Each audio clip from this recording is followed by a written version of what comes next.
On to his left and cuts the lead in half.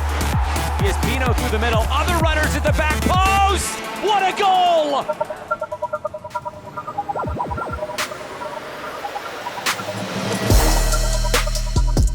For the first time ever, the report goes international. We join you today from beautiful Vancouver, British Columbia, in the Pacific Northwest. I'm Michelle Montaigne, guys. It's that time of the year where the games mean so much more. There are playoff implications in almost every match. The stars of the season are trying to cement their place in the postseason. So safe to say, there's a lot to be excited about. Today, we're getting you caught up on all things happening around MLS NEXT Pro, starting with the teams that get a chance to pick their opponents for the 2024 playoffs.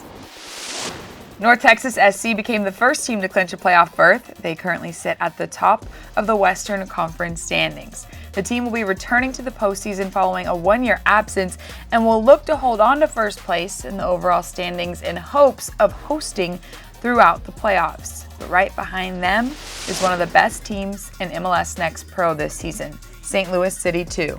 They are just 2 points behind North Texas, but City 2 actually holds the tiebreaker. And it is easy to imagine a packed City Park rocking in St. Louis throughout the playoffs.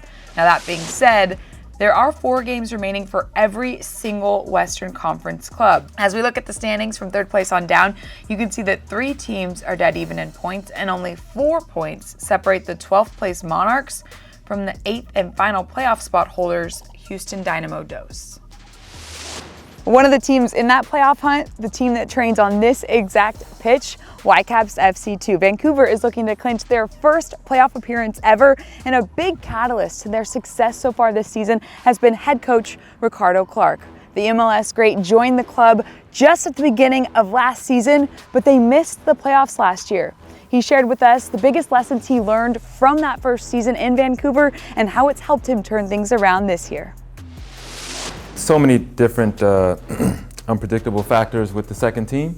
So with all that, you try to, get as organized as you can going into the season, but also just be ready to adapt week to week, but even day to day, right? And integration is something we've sort of tried to evolve within the club and in the second team environment. And with that becomes a lot of unpredictability, right? I say within that, just growing in that role and growing in the development space and managing all that to make sure we're getting the most out of the players, I'd say is an area of growth for me through this year after learning from last year. Now let's take a look at WFC2's remaining schedule. All their games will pit them against teams contending to make the playoffs. Their next 2 games will be at home versus the Town FC and Tacoma Defiance before they close out the regular season on the road against first the defending champs, Austin FC2, followed up with a game against Dynamo Dos. A reverse ball, Rochester scores on the volley! Habrun off a slip, it's Taha, Habrun, he scores! As this one's played centrally for Wabbery! Back across, it's Calhera, my goodness! Sessa to the area, volley scores!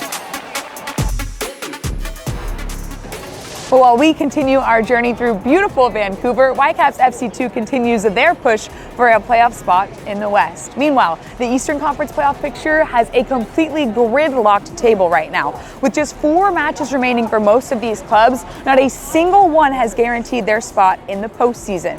This time last year, 3 clubs already had secured playoff berths. But right now, just 7 points separate spots 1 through 8 in the Eastern Conference table. Meanwhile, for a team on the outside looking in, one made a significant push in keeping their own playoff hopes alive. That team is Independent Club Chattanooga FC. Despite not having their leading scorer, Mehdi Wamri, available due to suspension, the boys in blue snapped Crew 2's 12-game unbeaten streak with a beautiful chipped goal by Jesus Ibarra. CFC is tied with Chicago Fire 2 with 38 points. Chicago currently has the final playoff spot, and head coach Rod Underwood knows it will take everything in order for them to get it. At this point, we're just trying to pick up points, right? Trying to pick up points, trying to figure out, making sure that we get the points, keep ourselves in the conversation for the playoffs, and that's what we're really working on to do. As we mentioned, Chattanooga FC snapped Crew 2's 12-game unbeaten streak, which is tied for the longest in MLS NEXT Pro history. Last year, Colorado Rapids 2 also had a 12-game unbeaten streak in the early part of the season, while Revs 2 accomplished the same feat in the latter part. 4 teams are currently tied for the second longest unbeaten streak with 10 apiece. Action.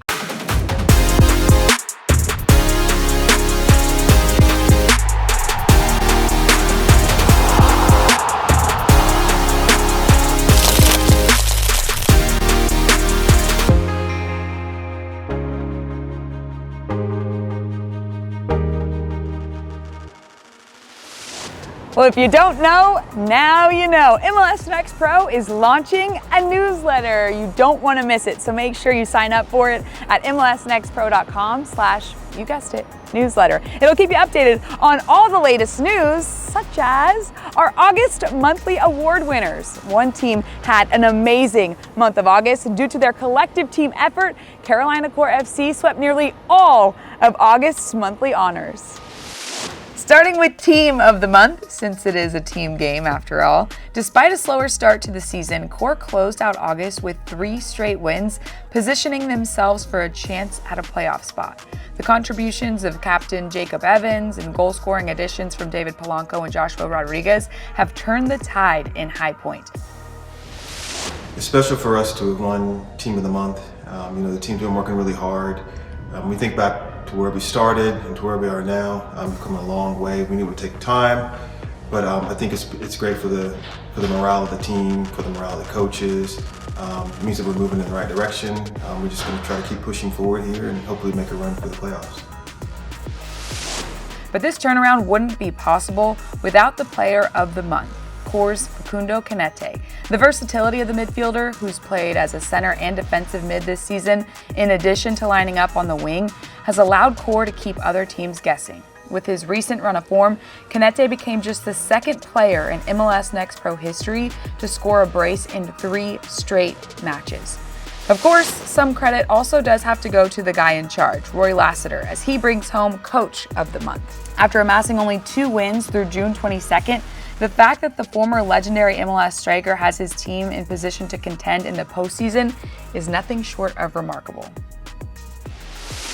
Yeah, I'm honored, but first and foremost, it's my staff that deserves that. It's a complete staff. I wouldn't claim to accept this award without my staff.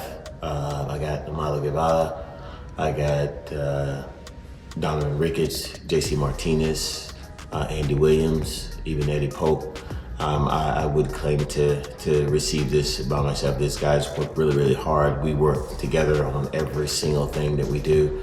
And so they are equally deserving of this award as well. Core rounds out their recognition with a co-goalkeeper of the month honor being given to Alex Sutton. He shares the Keeper of the Month award with Crew 2's Stas Lapkes. Sutton posted a clean sheet while only allowing 1 goal apiece in the final 2 games of August.